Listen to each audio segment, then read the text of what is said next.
Praise lord అండి. అందరికీ ఎలా ఉన్నారు? బాగున్నారండి. ఈరోజు దేవుని యొక్క మాటలు, ప్రతి స్థలంలోనూ నీ యొద్దకు వచ్చి నిన్ను ఆశీర్వదించదును.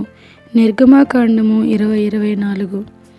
సాధారణంగా క్రైస్తవులు దేవుడు నిన్ను ఆశీర్వదిస్తారు, నీకు తోడై ఉంటారు, నిన్ను విడువని ఎడబాయను, ఇటువంటి వాక్యాలు చదివి ఆనందిస్తుంటారు. కానీ ఎప్పుడు దేవుడు దీవిస్తాడు, ఎలా ఉంటే తోడుగా ఉంటారు, ఎప్పుడు మనల్ని విడవకుండా ఉంటారు అనేది ముందు నేర్చుకొని అలా ప్రవర్తిస్తే మంచిది. సాధారణంగా మనిషి ఎప్పుడైనా ఏదైనా జరిగితే భయం ఆందోళనలోకి వ్యతిరేకంగా ఆలోచించడానికి అలవాటు పడుతుంటారు. ఎలాగంటే నీతిమంతుల యొక్క కష్టం, బాధ, కన్నీరు, ఈ 3 విషయాలు ఎవరికి కనబడవు, కానీ ఒకవేళ తెలిసినను అవి అర్థం కావు. కానీ భక్తిహీనులు వారు చేయుచున్న క్రియలు సరైనవి కాకున్నను అటువంటి వారు అంతకంతకు ఆశీర్వదింపబడతారు.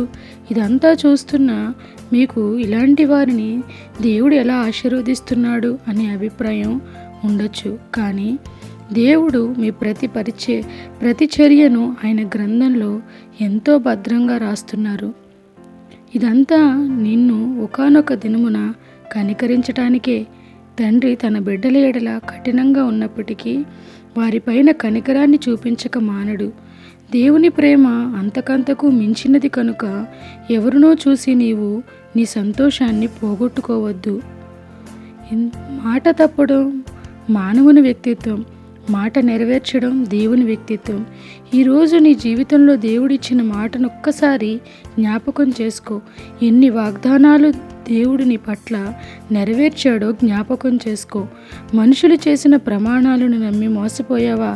ఇంకా నీ కొరకు ఏదో చేస్తారని ఎదురు చూస్తున్నావా? లోకం మాటల కన్నా దేవుని మాట నమ్ము, అప్పుడు నీవు మోసపోవు. నీ పైన ఉన్న దేవుని పిలుపు ఎంత గొప్పది!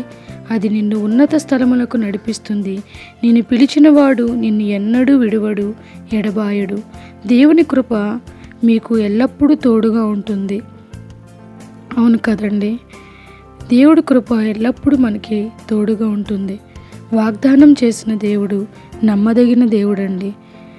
భువి ఆకాశములు గతించిపోవునేమో కానీ నా మాటలు ఎన్నడూ గతించిపోవని వాగ్దానం ఇచ్చినవాడు నమ్మదగినవాడు. తప్పక ప్రతి వాగ్దానము కూడా మనం చేతపట్టుకొని అది యొక్క మనకు వాటి నిమిత్తం మనం ప్రార్థన చేస్తూ ఉంటే ఆ వాగ్దానం మన పట్ల తప్పక నెరవేర్చబడుతుంది. దేవుడి పరిశుద్ధ వాక్యం దీవించునుగాక. ఆమేన్. ప్రైజ్ ద లార్డ్ అండి అందరికీ.